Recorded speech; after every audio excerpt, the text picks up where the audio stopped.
This video is brought to you by PrizePicks. As always, whenever we have the opportunity to do something Browns related and sometimes even Jaguars related, you guys know who's one of my favorite guests to bring in. We got JP ACOSTA, fresh off of doing television on CBS.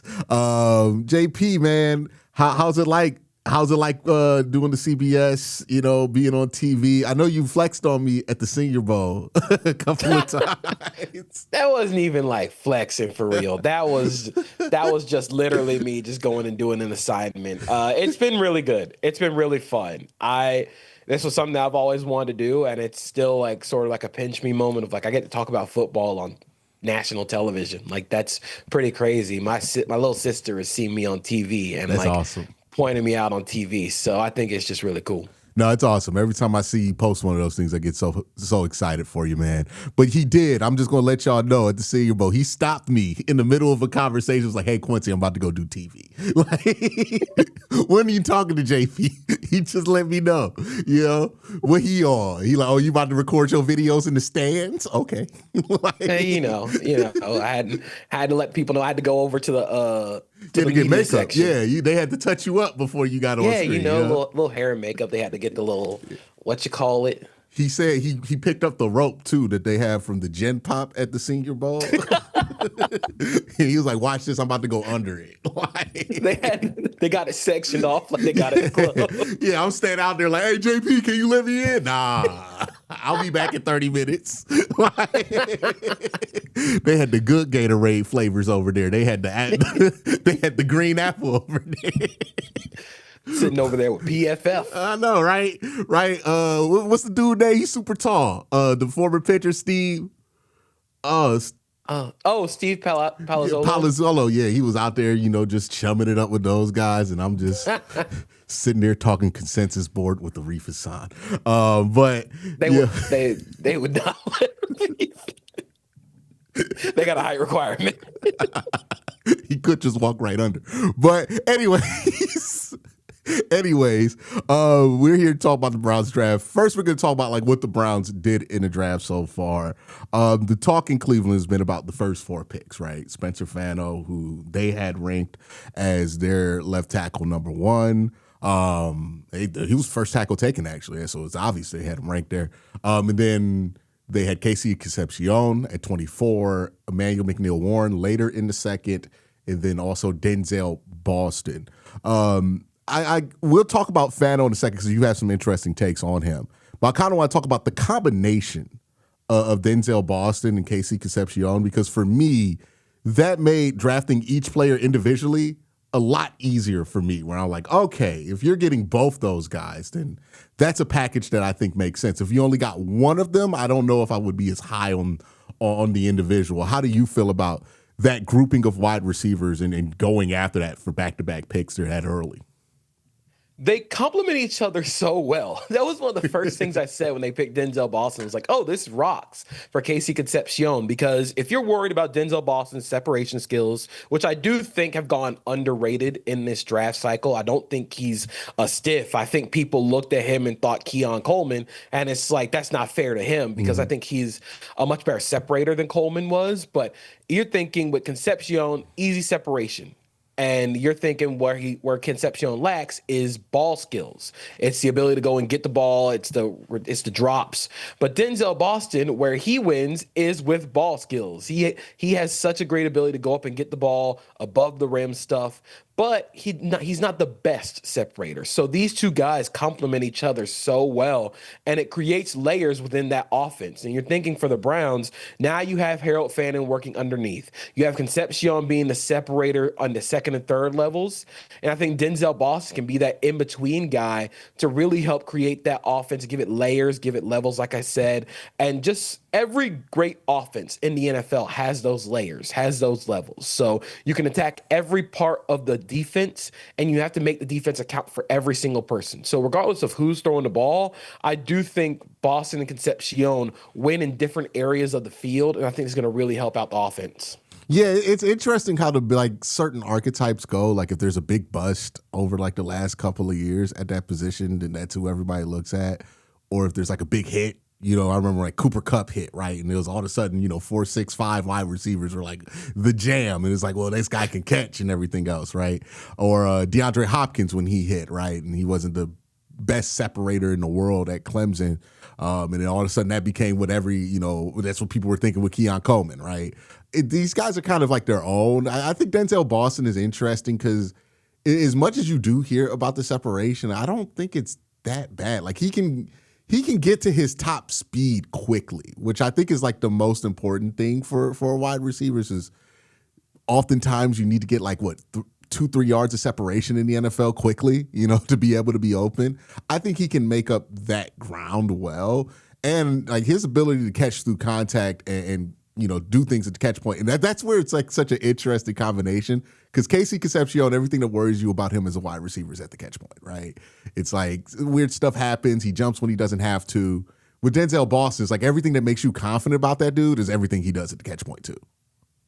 And I think that Denzel Boston and where he wins, I think it's really cool that he's also really good at running those over routes and dig routes and crossers. And I think that's going to really help the offense as Todd Monken sort of brings the ideas of what Baltimore and the University of Georgia were under him. I think that'll be really cool for Boston because he can win in those crossing routes, those over routes. I think it's very similar to a guy like Alec Pierce, even though Pierce is a much more explosive, faster player.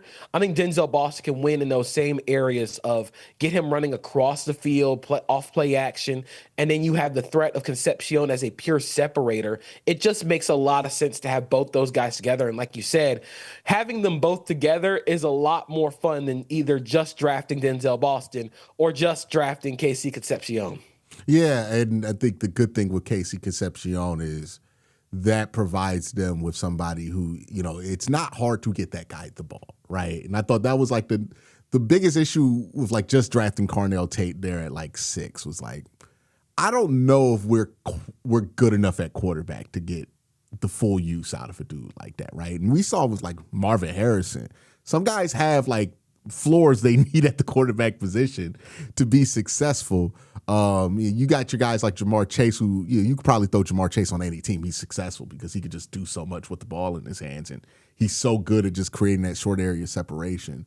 And that's where KC kind of shines. There's like, hey, you can get him the ball, and if he catches it, he could do something with it, right? He could turn, if you're at 2nd and 10, he can get you to a 3rd and short. And I think that's kind of the big thing that the Browns are trying to do here is like, hey, we need guys who can get us ahead of the sticks. Last year they drafted Quinshot Judkins, who's not going to get you a lot of negative yards in the run game. And I think Casey Concepcion's like the other piece to that when it comes to like, hey, let's try to get into these 2nd and 2s, right? These short situations. And then you can probably hit a Denzel Boston or something like that, or Jerry Jeudy a little bit more often. How do you see his role, Jerry Jeudy's role, kind of evolve with these two wide receivers there? Do you think it's a matchup, a fit that kind of makes sense? Do you think they'll be able to split the time in the slot and out wide for Jerry, or do you think that this is going to make him kind of an awkward man out over the season, kind of like it did David Njoku last year? I think it partially might make him the odd man out, especially if Monken continues with the 12 and 21 personnel. But I do think if they want to have 3 receivers on the field, Jeudy fits because he can do a lot of the movement stuff. Like if you want him to be the Z receiver in this case, if Denzel Boston is the X, you have Denzel Boston as the X, you have Casey Concepcion as the Z, and you can have Jerry Jeudy being the slot, the guy in between that you can use on motion, get him free releases. And again, it's just the separation skills that Concepcion and Jerry Jeudy have. And like you said, like the Browns need guys that in basketball terms can go get a bucket. They're not trying to find guys who can they have a bunch of guys who can win off of like screens. You have a bunch of if we're gonna keep consistent, you have a lot of Max Strus. And you got a lot of Max Strus already. You don't have a Donovan Mitchell. You don't have somebody who can go and win in those one-on-one scenarios. And I think Concepcion has the ability to win in those one-on-ones on the outside, especially, which lessens Jerry Jeudy's role, but allows him to amplify himself in that smaller role. And like when you playing Christian Gonzalez, now it's not going to be 90% of his snaps on Jerry Jeudy, which is a problem for Jerry Jeudy, right? He's a good receiver, but he's not going to go band for band with some of the top corners, right, in the league. And he's not good enough through physicality to kind of hold up through that. So it's like now you get to kind of get some better looks. It's easier to kind of manufacture some better looks there for him because like it's not hard to hide. It's hard to hide Jerry Jeudy when you're like, okay, we're throwing Gage Larvin out there, right? Eccentric Tillman is like, who am I going to throw my best corner on? It's pretty obvious there. So it's going to be interesting to see how that room shakes out. Hey, let me talk to you about my sponsor for this year, PrizePicks. It's a fun way to win cash while you're watching your favorite teams. Forget complex betting rules. Their app is designed to be incredibly easy to use. Just pick more or less on a few player stats and lock in your lineup. Speaking of, here are my picks for this upcoming NFL season. They have Myles Garrett at 14 sacks here. I think he will get more than 14 sacks. Joe Burrow at 3,875 passing yards. I think he'll be a 4,000-yard passer. I'm going to go with more. They have Derrick Henry at 1,224 yards. I'm going to go less than that. Check to see if PrizePicks is available in your state. You can follow me on the app at KWEN_C to see all of my lineups. Download the PrizePicks app today. Play $5 and get $50 in lineups when you download the app using the link in the description. Now let's shift gears here and talk about the offensive line building that the Cleveland Browns have done, right? This is ambitious what the Cleveland Browns have done here, right? 3 new starters in free agency in Titus Howard, Elgin Jenkins, Zion Johnson, and then they drafted 3 offensive linemen, right? Parker Brailsford, Austin Barber out of Florida, and then Spencer Fano with their first pick there. Now, we talked before the draft, and you weren't really concerned about the arm length with Fano at tackle, but you did have other concerns there with him at tackle. What can he do over the early portion of his career to kind of alleviate the concerns that you had about him playing tackle in the NFL? Well, I think my biggest concern for Spencer Fano was his struggles against power and people going through his chest. Mm-hmm. It's not because of the arm length, but it's because I don't think he has that much power to his game. He wins with technique, and he is an elite mover at the position. Like we saw the testing, we saw the movement skills at the combine, we saw it on tape. He is a very special mover for a left tackle. So I think the idea of Spencer Fano, I was a little lower on it when they made the selection, but I think I also heard Nate Tice say this, and I also think it as well after the draft was they're getting their best 5 on the field. Like no matter what happens with the Browns offensive line, you have guys in Elgton Jenkins who can play guard or center. Zion Johnson can play guard or center. Titus Howard can play guard or tackle. Spencer Fano can play guard or tackle. Just get your best 5 out on the field, regardless of what position they are. And I think Fano allows you to do that because he is such an elite mover. But if you want to keep him at left tackle, the way you're going to alleviate that the struggles against power is I think you really lean into that outside zone and play action stuff. I think that aligns really well with what the Browns might want to be offensively because they want to try and hide the quarterback as much as possible. But where Fano really wins is those movement skills. He is a very, very smooth mover at tackle. And I think if you're going to keep him away from guys that win with power, I mean, first of all, you can have him go up against Myles Garrett in the summer, but I think just letting him be a special athlete and getting him in space and sort of alleviating the amount of time he has to deal with power is going to be really helpful for him. That's what voluntary OTAs are for, is to give every offensive lineman to this team a good oh shit rep, right, against Myles Garrett, especially the young guys. He's like, all right, Myles, give him one bull rush and then do the whole like Myles Garrett dip around you thing. And then now you know what you need to work on, right? Like now you know how you need to focus your summer. And you probably need to spend that summer with Myles if he offers it to you, right? Like that's probably what you need to do. So we'll see how that works out there. I did think it was interesting that, they had Fano at tackle number 1 here. I mean, they called him what they call a orange dot player, which is like they have an elite grade on him. They straight up said he's going to be our franchise left tackle when they drafted him. So they have high hopes for him at the position. What do you think his ceiling is as a player at the left tackle spot for Fano, given that athletic ability? You know what I mean? Does it look like Rashad Slater? Like, is there a player in the league that you think it can look similar to? I think a guy that's sort of similar to Fano is Bernard Raymond, left tackle for the Colts, where I think at his best, he probably is around left tackle 12 to 15, 16. Hmm. But given how precipitous the drop is in offensive tackle play, offensive line play in the NFL, having a guy that's anywhere between tackle 12 and tackle 16 is a win. I Hmm. mean, we've seen teams that think they have average tackles get absolutely shellacked when it came to playing games that mattered. So I think at best, I do think Fano's more of a above average to, hey, that guy's pretty good sort of tackle. I think he's a second contract tackle, just like Bernard Raymond is.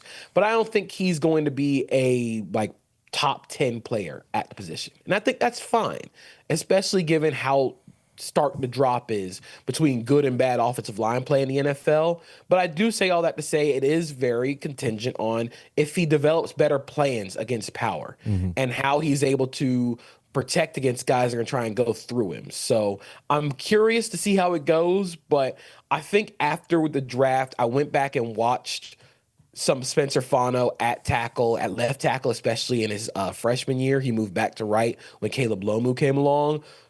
I can see it. I think I can see it. I can definitely see a version of this where it works. Now, I do think he might be better at guard, but again, you're just getting the best five out there. And I think that's a really important thing for the Browns, who dealt with a lot of injuries in the past few years along the offensive line and were kind of screwed post like one guy going down. Yeah, I think too, when I watch him, sometimes he's like iffy about when he wants to engage his base. He has such a large base to work with there. Like I wonder, yeah, it's some coaches are super old school. Like they'll literally make somebody watch like a bunch of sumo wrestling to kind of just understand you need to get low, you need to be more squatty, you need to be more engaged.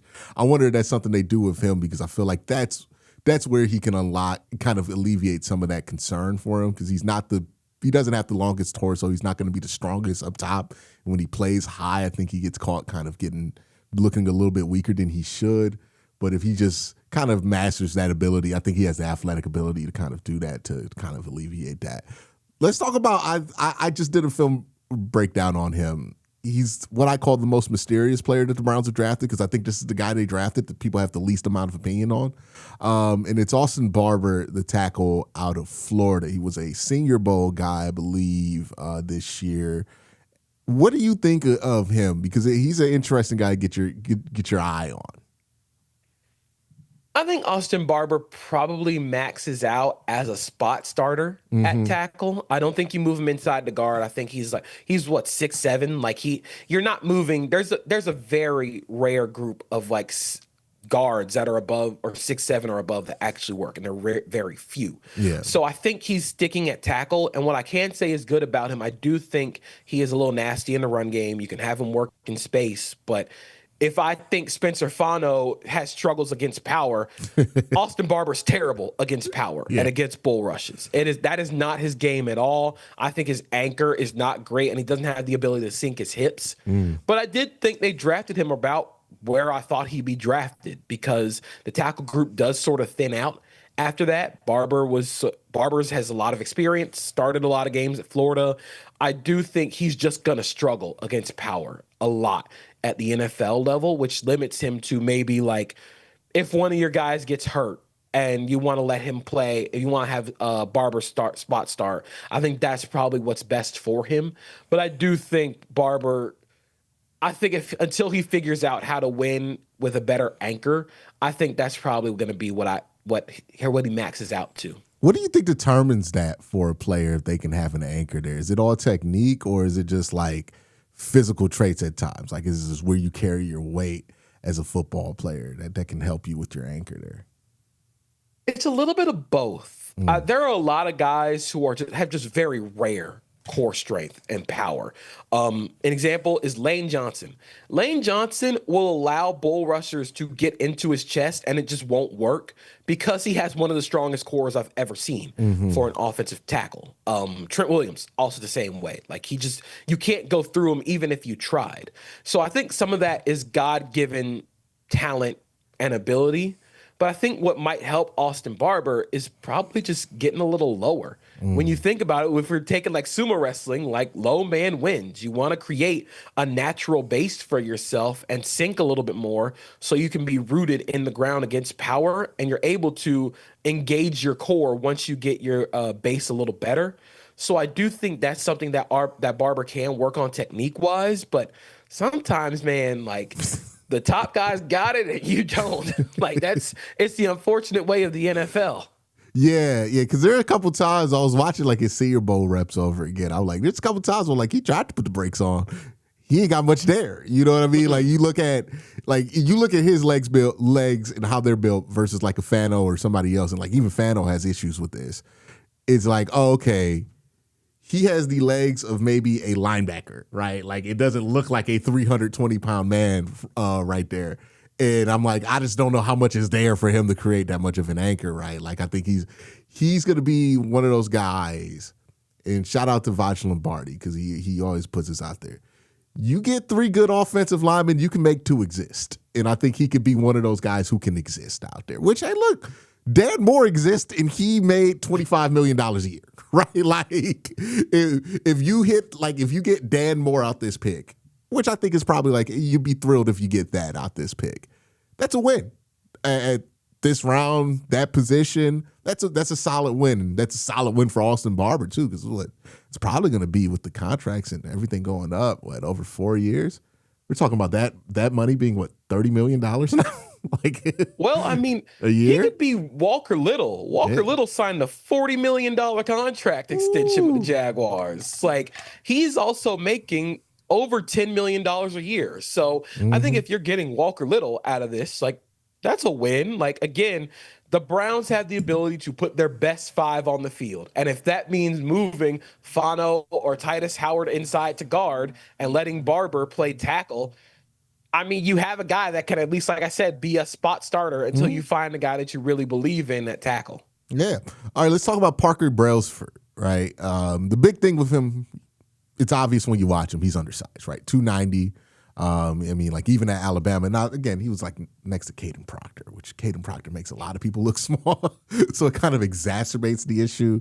How big of a problem do you think that's going to be for Parker, given like what his tape looked like at Alabama? And do you think he can be a starting center early in his career? Because like that's where I worry about it. It's like a guy that's small early in his career. I mean, you got to be really good like at center.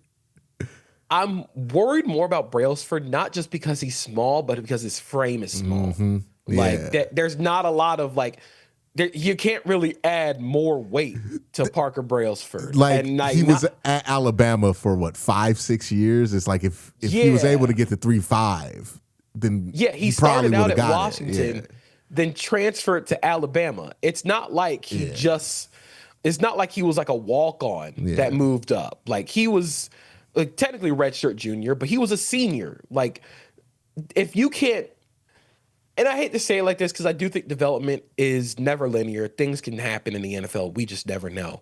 But if you can't put on good weight at Alabama and you can only get to 290, I just don't think it's going to happen. I think that his frame is a little bit thinner, which is probably going to limit his ability to put on good weight. But I think for what Brailsford is, he is a great mover at position. Again, the movement skills. You want to get that guy in space. You want to get him to the second level instantly. And I do think he's a fairly smart player. It's almost similar to the conversation about Willie Lampkin last year, even though Lampkin was a historic outlier.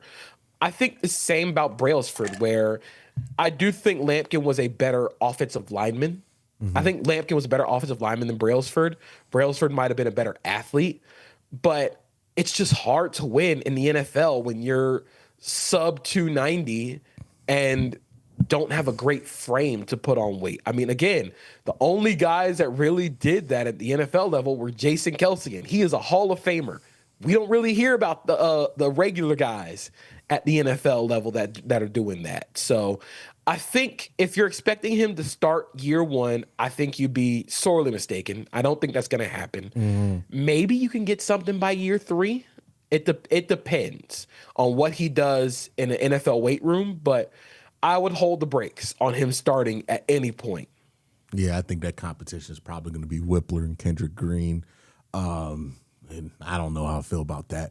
But you did enough around those positions where I'm like, I don't think I think you can live with whatever you get there. It might be Elgin. Again, Elgin might have to slide over. Yeah, Elton you know Jenkins. what I mean? Like, you got options. Yeah.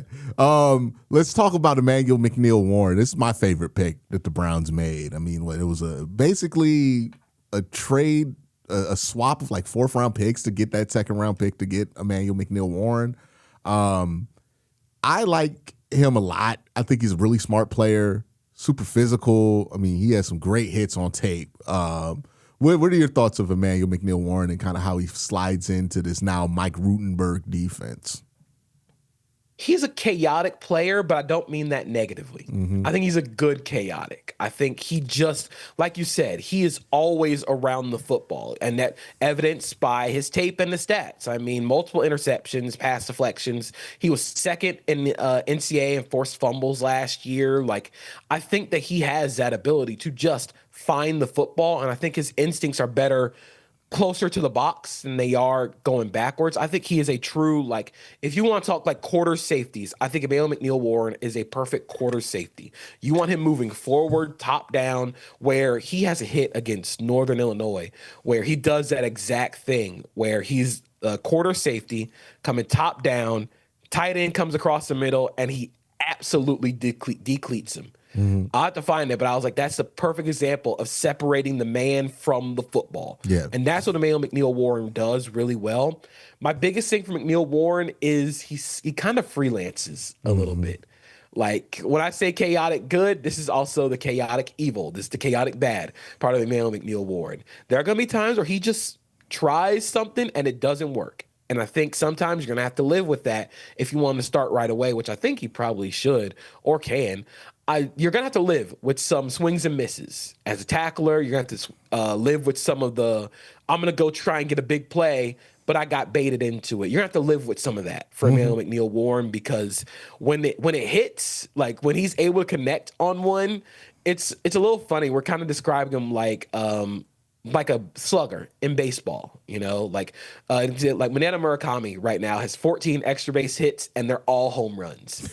Like it's truly like, if I'm hitting this ball, it's going out of the park. It's like prime Adam Dunn. Where like, if I'm hitting this baseball, it's either going into the stands or it's a foul ball or I'm striking out. And that's Emmanuel McNeil-Warren. But I do think Mike Rutenberg can get the best out of him as you continue to let him grow and as you sort of coax him down from being as chaotic. I'd rather coach a guy down from being like, hey, don't do that, than coach a guy up into like, hey, if you see it, you can go and do it. Yeah, and I think also like the Browns are going to play a lot of 3 safety looks too, with Hickman and with Grant Delpit there, so they can put him in more positions, I think, for him to be successful.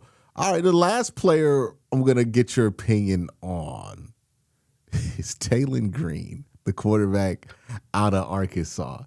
This is an interesting conversation because it goes in ways where I'm like, I don't think this guy had anything to do with Taylon Green, right? Like the conversation about if Taylon Green should play wide receiver or not, and people like making an argument about how, if that assumption is offensive or not. And it's like, in some cases, yes, most certainly, saying that a quarterback, especially a black quarterback, should change positions just off rip, right? Like the Lamar Jackson, that's offensive. But Taylon Green, like,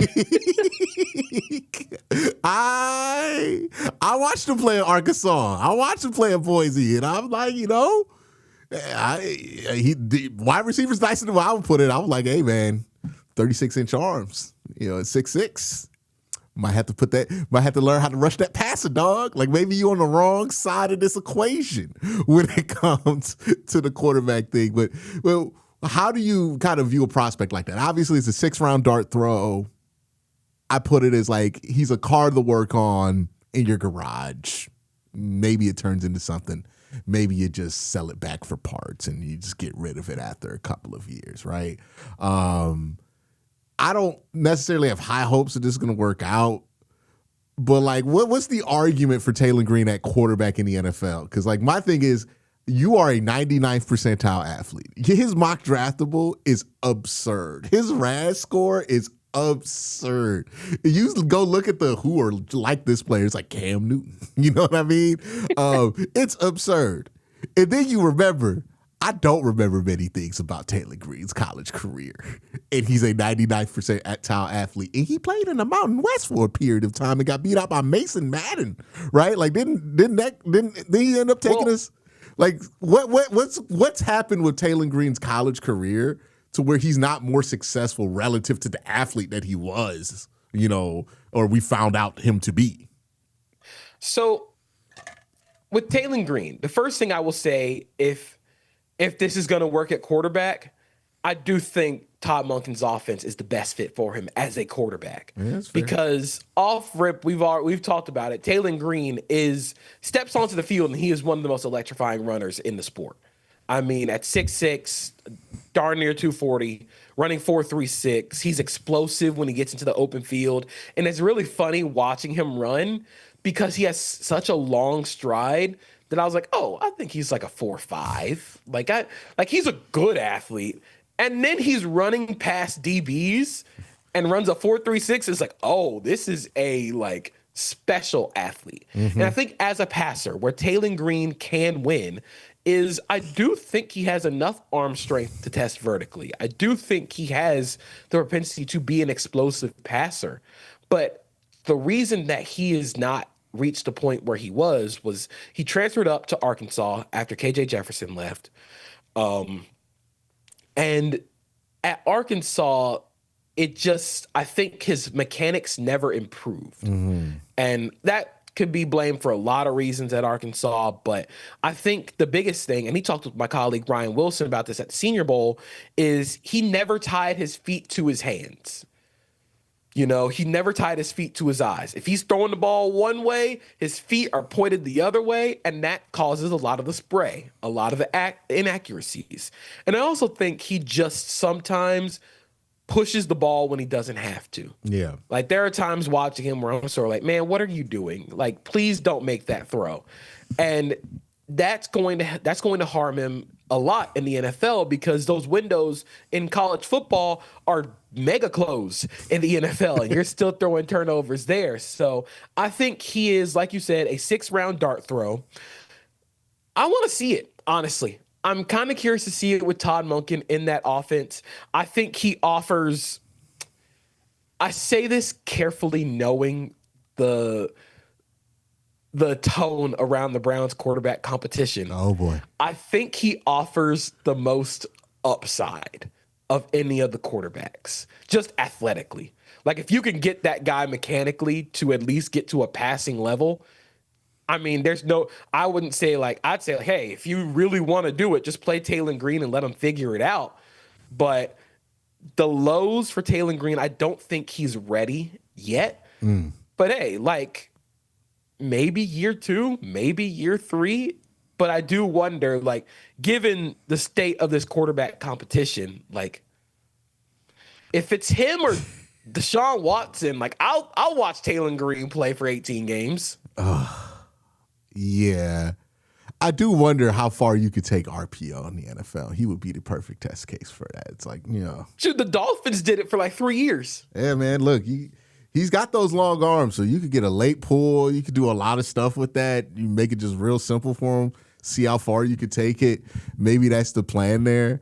And you are right. He does have that. I remember, I think it was Max Kellerman or somebody who said this. It was when Colin Kaepernick first emerged, and he was watching him run. It's like watching a ostrich run. The unstoppable ostrich comparison for Taylor Green is Colin Kaepernick. From the running style to the mechanical, the stiffness of his of his passing game and the stiffness in his release. I think it's he doesn't really have access to a lot of creative arm angles, which isn't the end all be all for quarterbacks because especially when you're 6'6", you don't really got to have a lot of magnificent arm angles, but it's sort of a very mechanical motion, which I worry is a little too slow for the NFL. Again, if you're able to tie his mechanics up a little better, then maybe you have something. But if you're rebuilding a quarterback from ground up, how long is that going to take before you actually decide and go and get a quarterback early? Yeah, if I remember anything about Colin Kaepernick, everything was fastballs, right? One pitch, right? And that's the thing I don't think we talk enough about with quarterbacks is like the guys who could bring multiple pitches there. Like it's nice the guy who could throw 120, well 110, not 110, 110 or 105, right? But like you need 4 pitches to be a big league pitcher, right? To get 7 innings. I think what got people so caught up on Mendoza is like, oh, he doesn't have the 110-mile fastball, right? That you can like throw at, that you could say that Cam Ward legitimately had. But I'm like, Mendoza could throw a lot of pitches though. Like he can go 7-8 innings deep. He has a lot of pitches there. With a guy like Taylor Green, I'm like, that man's gonna have one pitch and it's gonna be fast, right? He's gonna be he's gonna be the kind of quarterback that wide receivers hate because you know what, you got to turn that jugs up. The idea of a pitcher with quarterbacks. I think the Browns should run a pitching rotation for games. Just bring one of them start the first quarter. If it's close, bring in Deshaun because he's not going to throw it to interception. Go bring somebody in. Give them their own closer music. I think that'd be incredible television. You know what? You might be on to something. See, we could start the game out with Shador because Shador's going to probe and try to make big plays. And then maybe if we get a lead there or we get to the red zone, we could bring in Taylor Green and just run the triple option. You know what I mean? We're going to run read option, triple option, tight space, condensed space, quick hit stuff. You don't even got to think. It's not even a read, brother. Like, just throw that thing and we going to hope Denzel win it, right? It's just ball control offense. Yeah, you know. And then late in the fourth, if we got a lead, all right, Deshaun Watson off the bench. Don't throw an interception. Get the run game right. No, just get that run game right?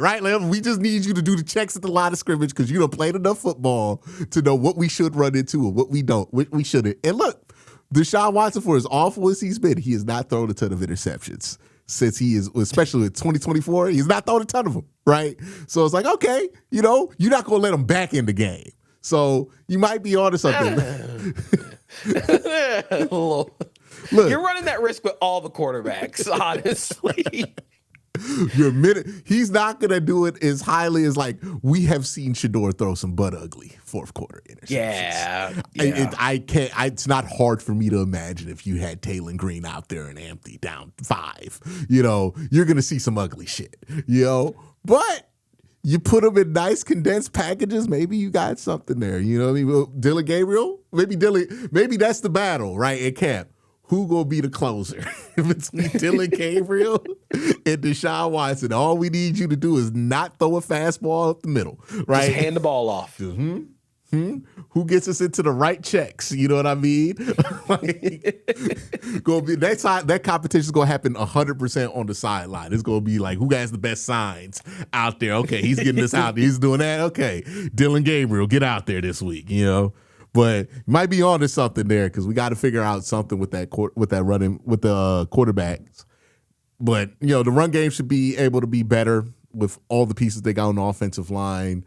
The defense, I see no reason why they should regress to a significant point. Like regression can always happen, but you know, I think they were one of the best 3 defenses in the NFL last year, considering all the shit they were dealing with offensively.